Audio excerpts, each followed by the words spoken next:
Bueno, entonces el texto, como les decía Manuela, se llama Palabrerío y Empatía sobre memoria por correspondencia de Emma Reyes. La primera que leo pues esta parte introductoria, ya les iré diciendo cómo avanza a medida que lea el texto. El libro Memoria por correspondencia de Emma Reyes está hecho a partir de una serie de 23 cartas escritas por ella entre 1969 y 1997 a su amigo, el historiador y político colombiano Germán Arciniegos.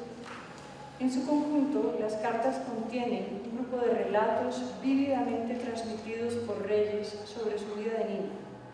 Emma y su hermana Elena, según se cuenta en estas cartas, crecieron como hijas ilegítimas y vivieron durante los primeros años de su vida en Bogotá en un cuarto aislado, frío y oscuro, con una señora a quien llamaban María. Los recuerdos de Reyes sobre la vida en ese cuarto oscuro, junto con los recuerdos sobre los viajes en los cuales ella, su hermana y María iban y venían entre Bogotá y otros pueblos cercanos a la capital, contienen reiteradas referencias al tipo de relación que se estableció entre las niñas y María. Se trataba de una relación mediada por el miedo, a los golpes, a los gritos y a los insultos arbitrarios. En la carta número 8, cuenta Reyes cómo, después de repetidas veces de haberlo prometido, María cumplió finalmente su promesa de abandonarlas. Abro comillas. Yo les juro, y se acordarán de mis palabras, que a la primera oportunidad que se me presente voy a regalar a alguien, no me importa quién. Cierro comillas. Esta promesa se cumple en la forma del más claro y sobrecogedor abandono. Después de un largo viaje en mula, Emma y Elena se encuentran solas y desamparadas en la estación de un pueblo sin nombre. En la mayoría de las cartas que escribe Reyes a su amigo, hay un tono de excepcionalidad no melodramático que una y otra vez conduce al lector al desconcierto en relación con la vida que ella y su hermana fueron obligadas a vivir. ¿Cómo pudo ser? Esta pregunta se hace más urgente a partir de la serie de cartas que en el libro inician con la descripción de los años que siguieron al abandono. Para Emma y su hermana, estos fueron 10 años entre las paredes de un convento de monjas, impecablemente cerradas al mundo. 10 años que transcurrieron en medio de una suerte de caridad turbia e hipócrita que hacía ver a la esclavitud como si fuera la piedad. Es a esos años a los que quisiera referirme en este texto. En su relato acerca de los primeros días en el convento, Emma Reyes hace referencias reiteradas a la extrañeza por parte de las monjas ante lo que, según les parecía, era la condición que mejor describía a las niñas. Emma y su hermana eran hijas del pecado. Cito. Habla una monja del convento en esta cita. Dice, madre, si yo le insisto y le suplico de no agotar esfuerzos, es exactamente no es exactamente porque nos interesa encontrar o saber quiénes son los padres de estas criaturas.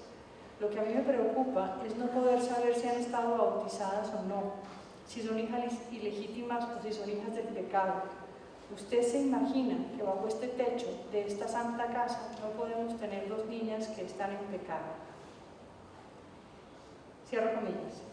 El hecho de que estas criaturas fueran vistas ante todo como hijas del pecado imponía una larga y costosa tarea a las monjas. Abro comillas. Tenemos la obligación ante Dios de salvar sus almas. Cierro comillas. Contra las niñas, el cumplimiento de esta obligación estuvo siempre acompañado de trabajos forzados, de golpes, hambre, frío y humillaciones. En lo que sigue, quisiera en primer lugar profundizar tanto en el sentido como en las características del aislamiento al que se refiere Reyes en sus cartas para describir lo que ella y su hermana fueron obligadas a vivir en ese convento.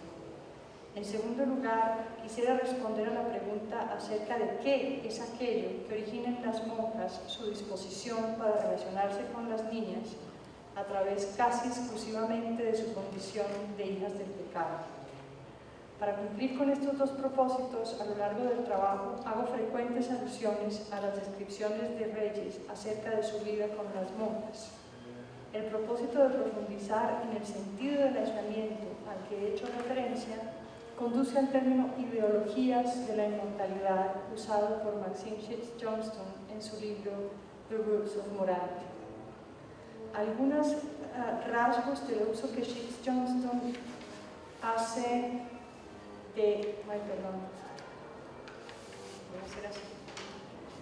de este término sirven en el presente texto para mostrar cómo en el convento se produjo una fragmentación dolorosa para Emma entre las palabras y la experiencia.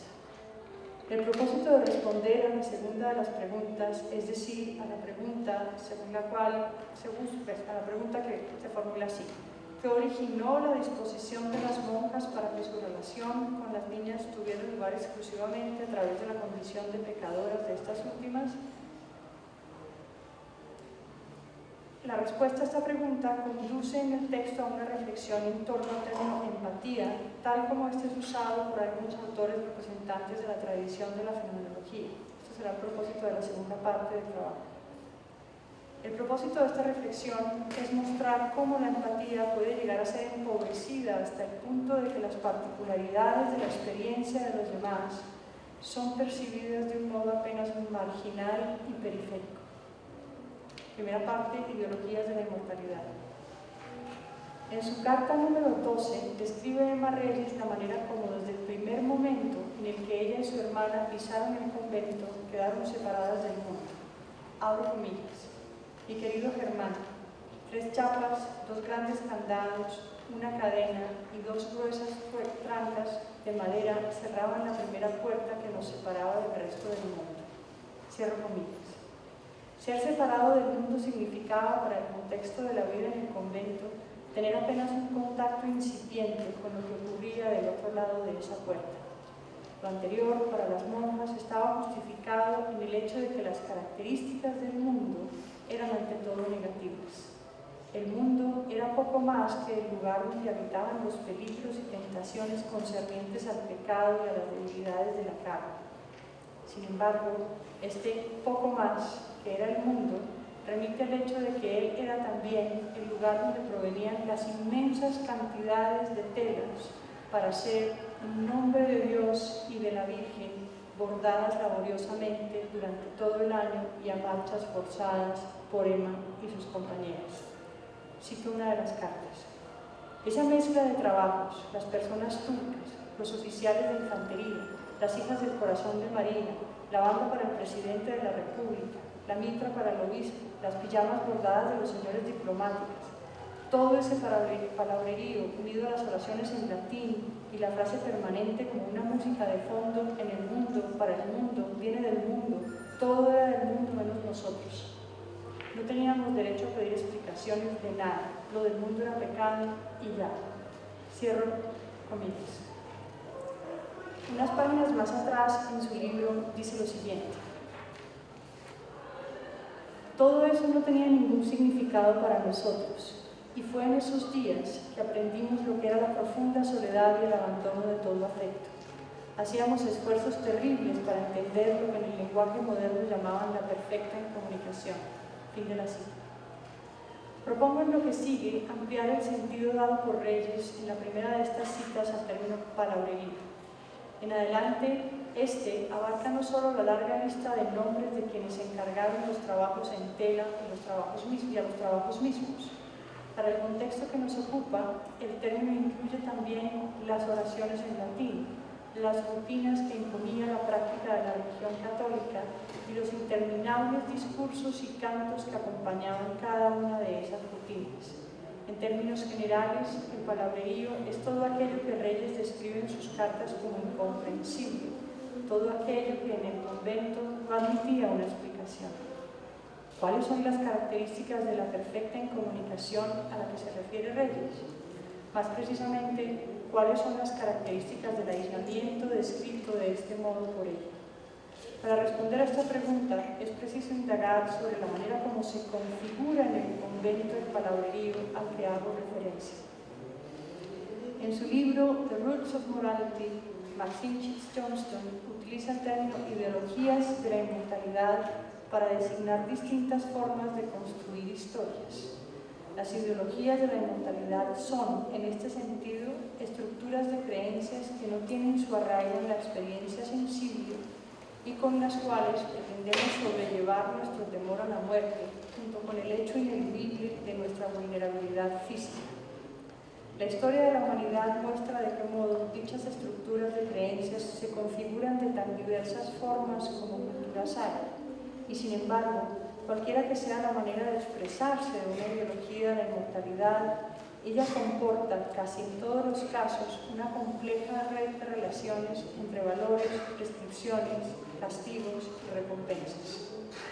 De lo dicho por Chips Johnston se sigue que la religión católica es una de esas ideologías. El uso mismo del término ideología de la inmortalidad es transparente en su sentido cuando él aplica a esta religión. Para el catolicismo como doctrina es central no solamente la creencia en una instancia suprasensible, sino la creencia en una instancia suprasensible personalizada y que protege a quienes la acogen. Dios protege a sus fieles contra los temores en relación con su propia muerte y contra los miedos asociados a la fragilidad física que se delata en sus cuerpos vulnerables. De lo anterior se sigue que a cambio de la protección que asegura la creencia en Dios, el fiel compromete su vida no solo a mantener su creencia, sino a llevar a cabo persistentemente una serie de prácticas orientadas por los valores y preceptos que dan forma a la estructura ideológica. La siguiente es una buena expresión de esta manera de configurarse esa ideología.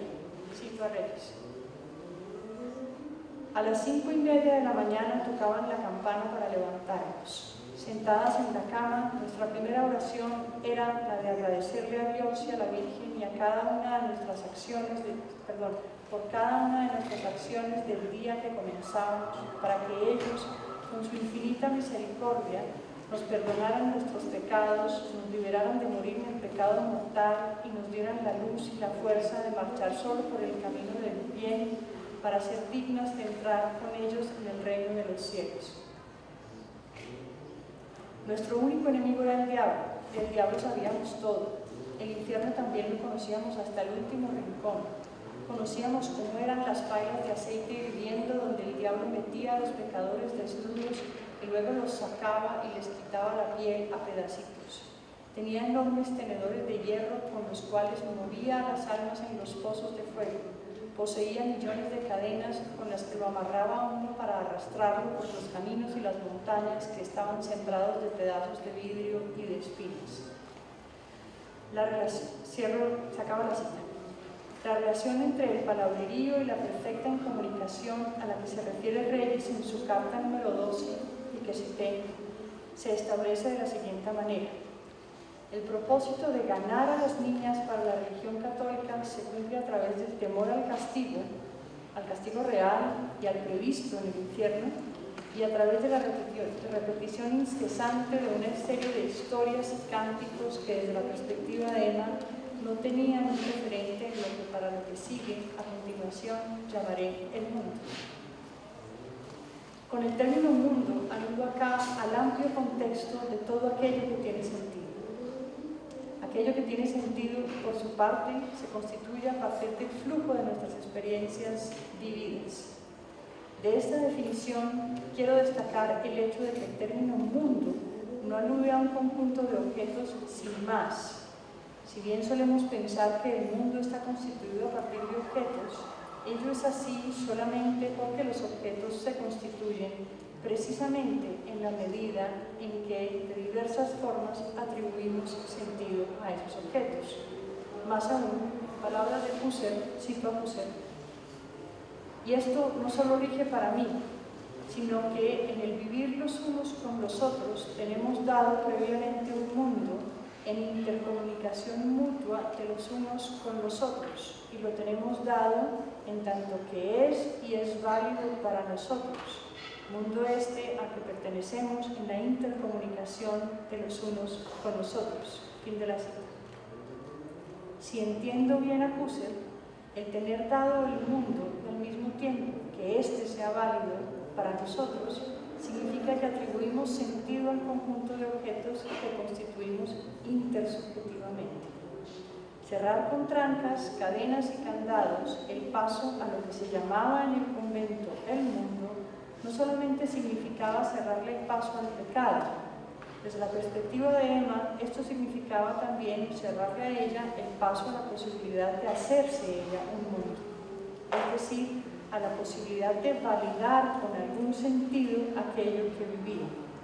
Si, como vimos, la validación procede en la intercomunicación con los demás, es claro para nosotros en qué medida aquello que en el convento se concebía como no ser del mundo fue vivido por Emma en los términos de una profunda soledad, de un abandono de todo afecto. Y yendo un poco más lejos, fue vivido por ella como un sinsentido, como una especie de no mundo.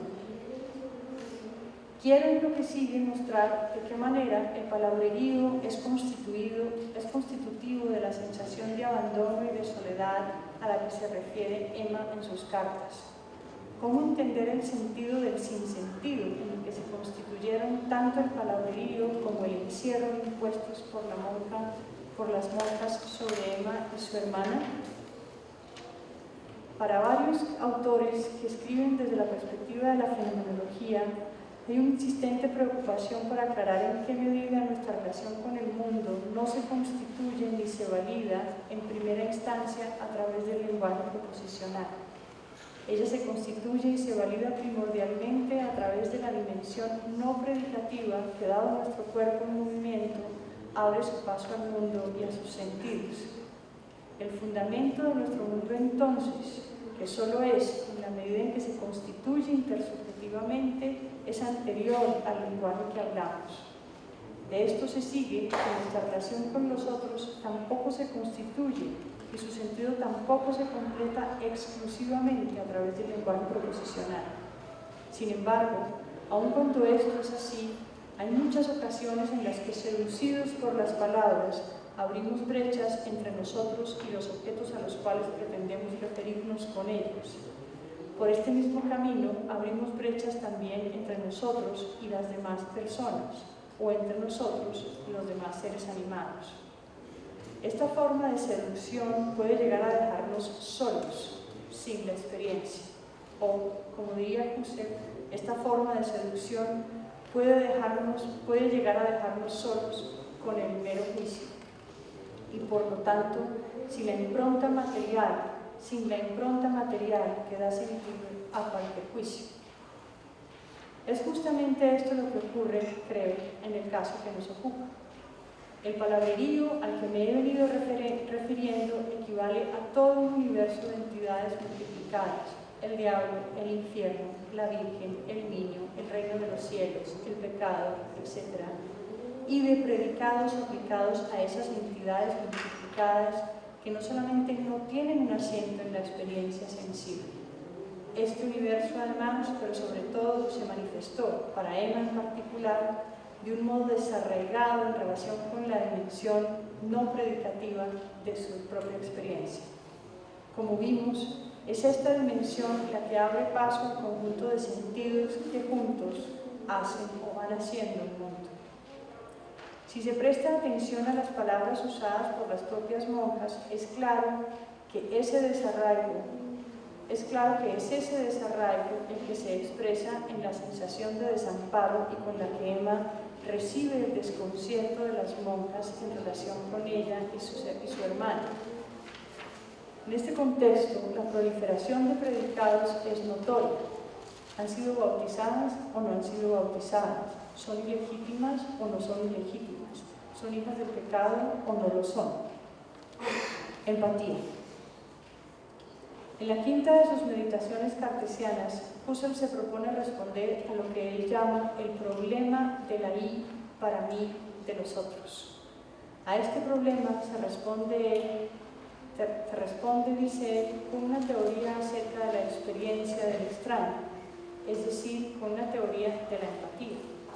La experiencia que podemos llegar a tener de la I de los otros no se agota solamente en la experiencia de ellos como meros cuerpos físicos, dice Husserl, como si ellos solamente llenaran una parte del espacio.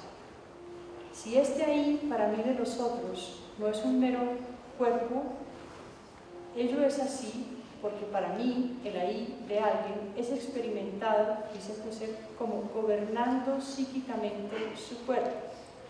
Un cuerpo gobernado psíquicamente es entonces no solo un cuerpo físico, él es un cuerpo orgánico, un cuerpo vivo. El término en alemán es Leib. ¿Cómo más precisamente tiene lugar este tipo de experiencia?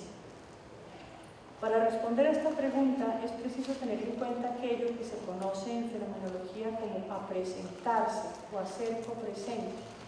El término presentarse expresa un proceso que tiene lugar en la percepción y a través del cual el todo de algo se da a la conciencia. Esto quiere decir que el sentido de cualquier cosa perceptible no se agota en los perfiles actualmente percibidos de esa cosa. Los perfiles actualmente percibidos de un objeto implican también a los perfiles no percibidos de ese mismo objeto y por los que siempre se puede seguir indagando. El objeto percibido entonces no es solo este o aquel perfil percibido o no percibido. Él es antes bien, como muchos de ustedes saben, el objeto todo, el todo del objeto que se manifiesta en los diversos perfiles, los actualmente percibidos y aquellos aún no percibidos. La percepción así apresenta, es decir, trasciende, pone más que el mismo ahí, más de lo que ella hace realmente presente cada vez. Para decirlo en otros términos, la percepción anticipa ese todo, lo constituye. Más aún, siempre que percibimos un objeto, podemos, a través de sucesivas apercepciones, continuar llenando nuestra experiencia para establecer una relación de sentido entre aquello que actualmente percibimos y aquellos que está apenas implicado o apenas mentado en la percepción actual. Lo anterior, aplicado a las condiciones en las que tiene lugar la percepción del otro, o sea, la percepción del otro como una I, se ve de la siguiente manera. Es el carácter vivo del cuerpo físico del que está ahí lo que se presenta en la empatía. Vivo en este contexto quiere decir sujeto de experiencias, sujeto de vivencias. La siguiente es una manera de aclarar esta relación.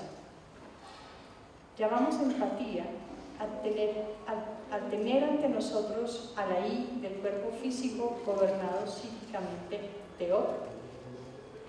Si, como ya sabemos, la empatía desde esta perspectiva es concebida como una experiencia, entonces podemos, a través de sucesivas apercepciones, precisar el sentido de lo que ocurre en el encuentro empático.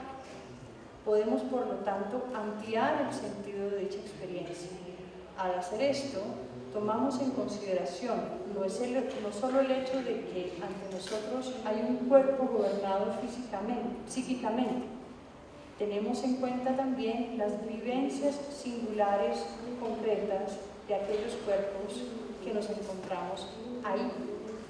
Más aún, a través de las sucesivas apercepciones podemos dedicarle una exploración ulterior a dichos sentidos. Esto último conduce a afirmaciones como la siguiente. Voy a citar a Edith Stein. Ella dice lo siguiente: no solo sé lo que se expresa en semblantes y gestos, sino lo que se oculta detrás de ellos. ¿Acaso veo que alguien pone un semblante triste, pero en verdad no está afligido? Más aún, puedo oír que alguien hace una afirmación inoportuna y veo que se ruboriza por ello. Entonces, no solo entiendo la observación y veo la vergüenza en su rubor, sino que reconozco que él reconoce su observación como inoportuna y que se avergüenza porque la ha hecho. Fin de la cita. A diferencia de los objetos no animados, quienes tenemos un cuerpo vivo, además de ocupar un lugar en el espacio y ser con ello solo cosas físicas, también percibimos nuestros propios movimientos, es decir, tenemos un conjunto de vivencias que son apropiadas al hecho de ser cuerpos animados. Husserl dice: Yo percibo con las manos, tocando sinestésicamente, lo mismo que mirando sinestésicamente percibo con los ojos, y puedo percibir siempre así. Por mi actividad perceptiva experimento o puedo experimentar toda la naturaleza, inclusive mi propia corporalidad orgánica, que en tal proceso está por tanto referida a sí misma. Fin de la cita. Para explicar esto, Maxim Johnston cita a un señor que se llama Søren Overgaard y dice: dadas las sinestesias, lo interno y lo externo de mi movimiento se realizan como uno de un modo inseparable. Así, por ejemplo, aquí se acaba la cita. Así, por ejemplo, yo percibo la mesa sinestésicamente con las manos, tocando la superficie plana de la mesa. Al tocar la superficie de la mesa no solo puedo ver mi mano mientras la toco, también puedo sentir en mi mano y posiblemente en mi antebrazo las sinestesias apropiadas del hecho de mover mi brazo para tocarla con mayor o menor presión. Por otra parte, en la medida en que mis sinestesias me delatan que no soy meramente un cuerpo físico, en esa misma medida los movimientos, o sea, las cinesias, que percibo en los cuerpos vivos animados de otros, son los perfiles a través de los cuales yo constituyo, yo apresento la I de ellos. Este ahí refiere, como vimos, a lo psíquico de sus cuerpos y más precisamente a los contenidos de sus vivencias. Lo psíquico en los otros es entonces constituido por mí, gracias, o sea, lo psíquico en otra persona, es constituido por mí gracias a que percibo sinestésicamente con mis ojos sus cinesias, sus movimientos. Si bien la empatía puede ser caracterizada como la vivencia que una persona vive de la vivencia que otra persona vive, esto no significa que en el encuentro de una con la otra las dos personas tengan el mismo tipo de vivencia. En su libro El problema de la empatía, Edith Stein hace énfasis en esta aclaración. Así, por ejemplo, la expresión de la tristeza reflejada en el rostro de Emma a través de sus lágrimas o a través de su palidez, aun cuando sea percibida como tristeza por parte de la monja, no es vivida por esta última del mismo modo como la vive Emma. Dado el encuentro entre las dos, los contenidos tanto de la vivencia de Emma como de la vivencia de la monja son en cada caso distintos. Lo anterior se debe a que la existencia de Emma está, en relación con la de la monja, ahí para esta última y no en el aquí de ella. Al ver la tristeza en su rostro, la monja no se vuelve una con Emma, o en términos de Husserl, Emma no es un momento de la esencia del ser de la monja. Mientras la vivencia de Emma es la tristeza, la de la monja es otra. Ella empatiza. La monja ve un cuerpo gobernado psíquicamente por la tristeza. Lo anterior sirve para aclarar en qué sentido, desde el punto de vista de la fenomenología, la empatía no indica en principio nada con sentido moral. Si los contenidos de la vivencia en quien empatiza y los de aquel con quien se empatiza son distintos, entonces quien empatiza no necesariamente se ve impelido a responder por la vivencia del primero en términos positivos, aun cuando sí pueda constituirla. No necesariamente se ve impelido, por ejemplo, a acudir en su ayuda, aun cuando pueda ver que la vivencia del primero sea su dolor.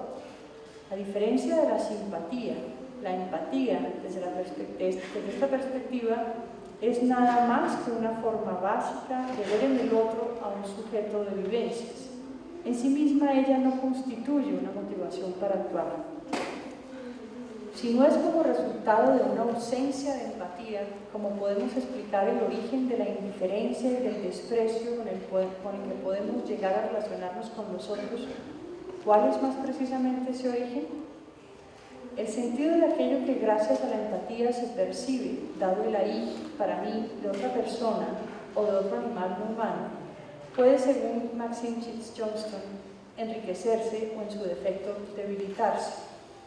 Tanto como dicho sentido se enriquezca, puede también revelarnos dimensiones más complejas y más profundas de la vida animada. Asimismo, en la medida en que dicho sentido se debilita, las dimensiones más complejas y más profundas de la vida animada se nos ocultan, se nos pierden de vista. Esto significa que si bien estamos naturalmente dispuestos para la empatía, no necesariamente estamos naturalmente dispuestos para explorar y para constituir, presentándonos los sentidos más profundos de las vivencias de aquellos con quienes empatizamos. Cito a Chips Johnston. Mientras que podemos cultivar la empatía por los otros, ella, la empatía, transcurre por su propia cuenta. Es una respuesta espontánea a los otros, una respuesta que se puede expandir, que puede crecer, que se puede encoger o que puede morir. Puede ser además nutrida selectivamente en relación con algunos y puede estar incluso patológicamente ausente o ser personalizada en una cantidad de otras formas. Cuando la empatía florece y crece, ella aparece espontáneamente para incorporar ricas y más intrincadas formas de comprensión de los demás. El otro no está solamente sintiendo ansiedad, entonces el otro está ansioso de abandonar una situación dolorosa. Desde el punto de vista de la definición de empatía que he tenido en cuenta hasta acá, puede afirmarse entonces que la empatía no obliga inmediatamente a la acción entre quienes empatizan. Ella tampoco obliga a una exploración profunda del sentido de la vivencia del otro. En sí misma no obliga a abrir nuevas posibilidades de comprensión, no obliga a nuevas presentaciones y sin embargo, a través de la empatía misma, dicha exploración sí que se puede llevar a cabo, ser cultivada y ser enriquecida. En términos negativos, esto mismo significa que la exploración del sentido de las vivencias de los otros puede ser obviada o puede ser ignorada en nombre de otra cosa. Como consecuencia de esto, el sentido de dichas vivencias puede ser encogido o puede ser personalizado en nombre de otras cosas, esto es, en nombre de aquellas cosas que según sea nuestra situación, sí obligan a la indagación o a la exploración. Ilustro esto volviendo una vez más a las palabras de una de las monjas del convento en el que estuvo recluida Emma. Comillas. Madre, si yo insisto y le suplico de no agotar esfuerzos, no es exactamente porque nos interese encontrar o saber quiénes son los padres de estas criaturas. Lo que a mí me preocupa es no poder saber si han sido bautizadas o no. Para entender mejor la manera como la empatía puede encogerse, basta con recordar cómo y con qué frecuencia, mientras empatizamos, podemos llegar a perder de vista el amplio contexto en el que tienen lugar las vivencias de quienes tenemos cerca. El siguiente ejemplo de Wittgenstein sirve para aclarar esto. Abro comillas. En el momento en que mi amigo me da la alegre noticia, estoy imbuido por la tristeza de la pérdida de un ser querido y esa tristeza no tolera un cosentir la alegría que aprehendo empáticamente. Cierro comillas. La tristeza que siente Stein no le inhibe a ella de la posibilidad de vivir empáticamente la alegría de su amigo. Lo que ocurre más bien es que su tristeza se interpone en la posibilidad de reconocer plenamente las particularidades de la situación en la que él está. Parafraseando a Chips Johnston, él no solamente está alegre, él está ansioso de ocupar su alegría, de compartir su alegría con Stein. Y sin embargo, mientras tanto, la tristeza en ella, en Stein, se interpone en la posibilidad de llevar a cabo nuevas y quizás más ricas formas de presentación de las particularidades de la alegría aprehendida, actual y empíricamente. Dada la tristeza en Stein, la alegría de su amigo es para ella apenas una vivencia periférica, una vivencia de trasfondo. Conclusión. Según Chips Johnston, y como vimos, las estructuras de creencias que configuran a las ideologías de la inmortalidad sirven al propósito de aplacar nuestro temor a la muerte y con él nuestro temor al hecho de que somos físicamente vulnerables. Hay sin embargo algo más, dice Chips Johnston. El temor a la muerte puede de hecho manifestarse como temor al propio cuerpo. a lo que él puede hacer o a aquello en lo que él puede llegar a convertirse. Cierro comillas. Aplicado al caso que nos ocupa, lo anterior se explica de la siguiente manera. La serie de prácticas y creencias que dan su forma al catolicismo en el convento es, en sentido estricto, un moros, es decir, una manera determinada de estar en relación con nosotros, una moral.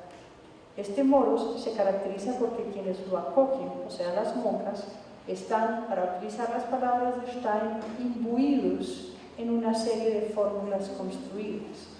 Esto es, en una serie de historias inventadas con el propósito de aplacar el temor que se impone ante el espectáculo persistente de sus cuerpos vulnerables. De estas afirmaciones se sigue que aquello que, dada la cercanía con las niñas, origina en las monjas su disposición para atender primordialmente a su condición de pecadoras, no es otra cosa que un temor bien camuflado y hábilmente eludido.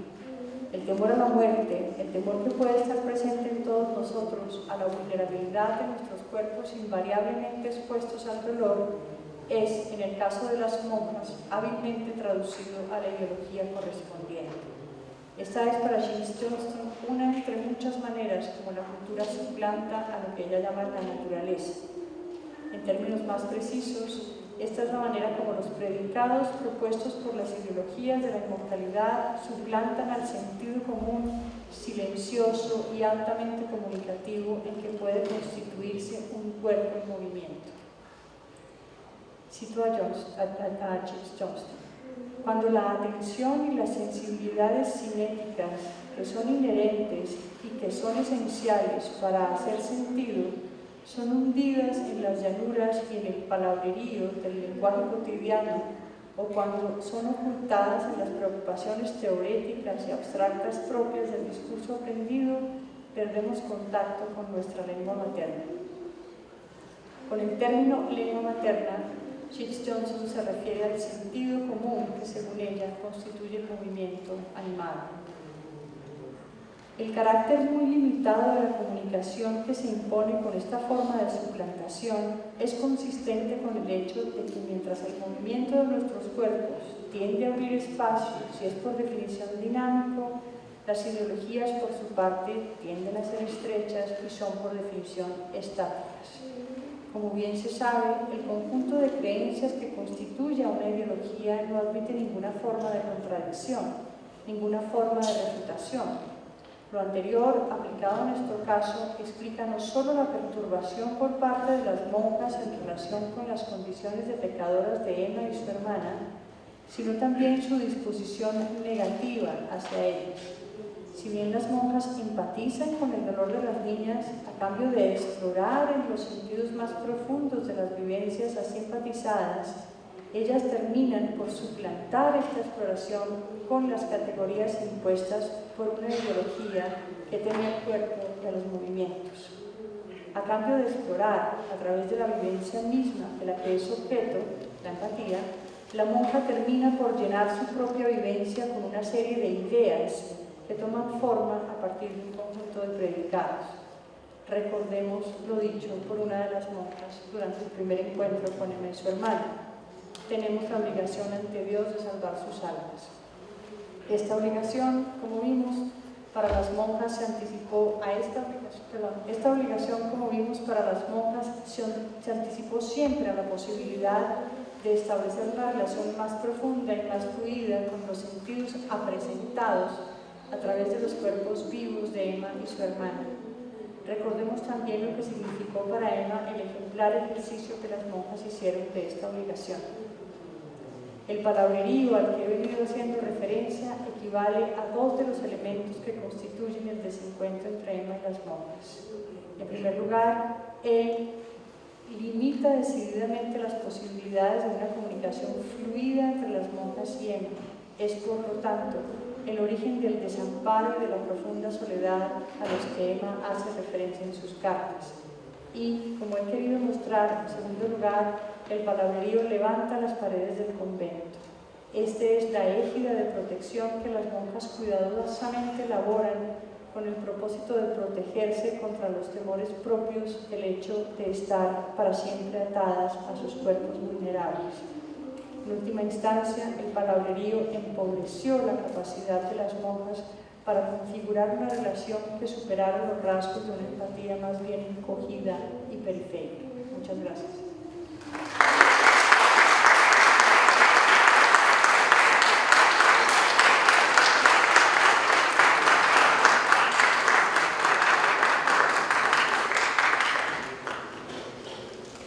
No sé, como si tiene tiempo. Tenemos 15 minutos por si alguno tiene alguna pregunta.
Bueno, espero interpretar bien, y Juan Camilo, la pregunta que me haces. Yo lo pondría en estos términos. El palabrerío es, lo que quise decir es que el palabrerío es una forma de responder al miedo de la muerte, que en el contexto de las monjas, en ese convento, se configura como una ideología de la inmortalidad, ¿sí? Y se configura como eso porque en él, digamos, yo tomé la decisión quizás arbitraria de incluir no solamente el rezo y el cántico y la historia, sino también una serie de prácticas y los castigos que se imponían, en fin.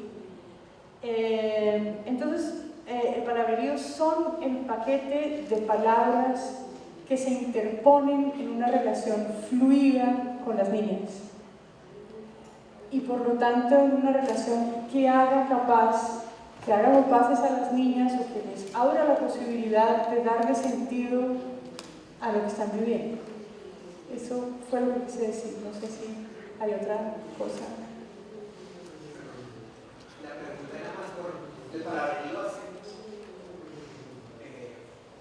es un muro entre las niñas y el sentido, pero la explicación era de las monjas, por eso. No, el palabrerío es un muro entre el sentido y las monjas. Entonces, ¿sí?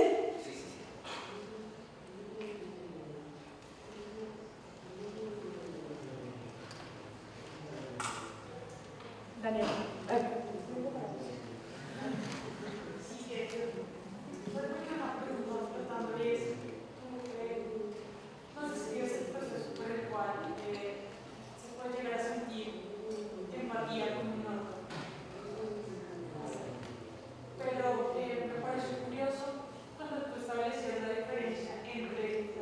Sentir empatía por el otro y la simpatía.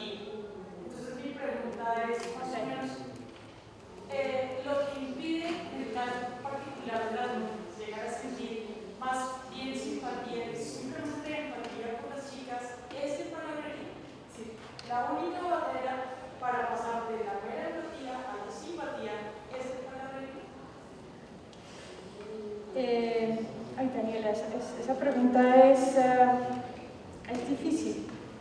Yo para responderla me voy a tener puro el contexto desde el que quise hablar y desde el que quise referirme a esa diferencia. Cuando menciono el término empatía en este contexto, a quien tengo en mente es a Adam Smith y al hecho de que el ejercicio de la simpatía presupone todo un trabajo que lleva a cabo la imaginación, en el sentido de que la imaginación da forma a una situación y es con la situación y no con el afectado, no con el agente con quien el espectador empatiza, ¿sí?